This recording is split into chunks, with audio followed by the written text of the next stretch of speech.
So this woman wants to unalive her somewhat famous husband so that she can be with someone much worse. Now the woman's name is Victoria, and she's around 30 years old, and she's living in Nevada, and one day she meets someone kind of famous. This guy, Aaron. And Aaron's around 45, and he's one of the hosts of this TV show, Ghost Adventures, where they go around to different haunted places looking for paranormal activity. And so Victoria meets Aaron, and she thinks he's kind of fine. And soon enough, they start dating, and they fall in love, and eventually they get married. And they have their wedding at the Haunted Mansion in Disneyland because, you know, ghosts. But anyway, things are going great for them. They're in love, Aaron is on a successful TV show, and it doesn't seem like anything could screw this up. Until a few years go by, and for some reason, though they haven't been married that long, Victoria starts feeling lonely. Maybe it's because Aaron's off filming his show all the time, or maybe it's because she's jealous of the attention he gets and she doesn't. I mean, I'm speculating here. We don't really know why she's lonely. But Victoria starts becoming unhappy. The thing is, it seems like Aaron doesn't really know that she's feeling this way. I mean, maybe she's just not communicating this with him. But one day in 2024, everything changes because she's watching this true crime docuseries. A docuseries about this guy, Grant. Grant is 35 and he's actually in prison right now.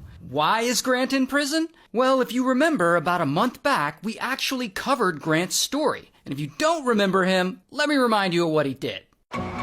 One day in 2019, he comes across a cam girl site, and he starts watching this cam girl. Her name's Sylvie. And Grant thinks Sylvie is fine, and he starts donating money to her. And over time, he becomes obsessed with her, and he starts stealing money from his family members to donate to her. In fact, little by little, he steals over $200,000 from his family, and he just donates it all to Sylvie. And his family becomes desperate to get him to stop talking to her, so they end up taking his phone away. And in retaliation for taking his phone away, he gets a pew-pew, and he unalives his mom, his dad, and his brother.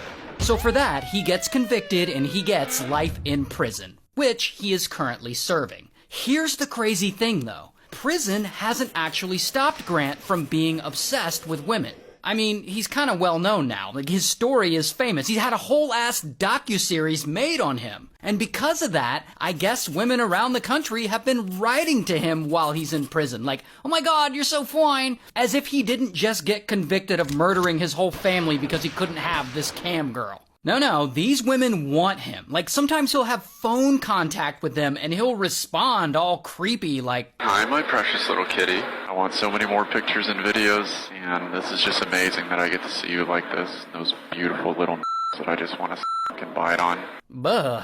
So yeah, I guess in prison, he got game? Anyway, so back to Victoria. So in 2024, she watches this whole documentary about how Grant went crazy over a cam girl and unalived his whole family. And for reasons I'll never understand, she's like, oh, he seems like a nice guy. I really want to get to know him. And that is when apparently Victoria writes to Grant. And I assume he writes back. And soon they hit it off and they're communicating back and forth. And at some point, while in prison, Grant low-key gets a contraband phone, which is a cell phone that he would keep hidden because prisoners are not supposed to have cell phones. So he gets this phone, and he and Victoria start texting one another. And I guess over time, they really start liking each other, and they fall in love. Now keep in mind, she's still married to Aaron. So now she's having like a full-blown emotional affair. And she starts texting Grant about how she wants out of her marriage and how she'd rather have a life with him, while poor Aaron, who from the reporting I've read is universally described as a nice guy and a big teddy bear.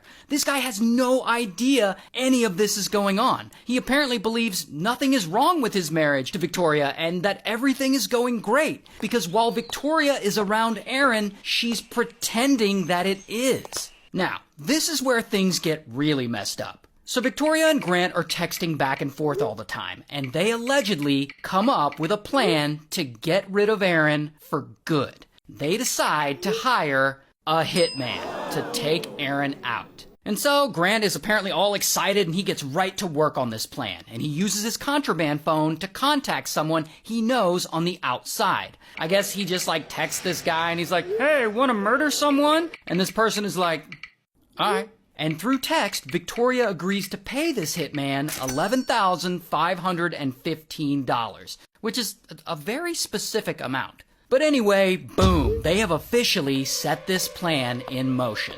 Meanwhile, in front of Aaron, Victoria is still pretending everything is fine and that she's happy in this marriage. Like on Instagram, she posts pictures of them together on a plane, while he's still oblivious. Like on their wedding anniversary, he posts a picture of their wedding saying, "2 years ago today, I got to marry my best friend. I'm so lucky to have you in my life." While at the same time, she's texting Grant, talking about the hit that they're about to pull off and saying things like, "I'm so anxious, Lolo. I just can't believe it's happening." And then she asks, "Am I a bad person?" While Grant's like, "Of course not, baby. Why would you think that?" And she's like, "Because I chose to end his existence, not divorce." And by the way, I didn't make these texts up. These are word for word what they texted each other. Anyway, so the date of the hit approaches, and Victoria and Grant and this hitman all make their preparations. And they allegedly tell the hitman they want Aaron to be unalived while he's out of state,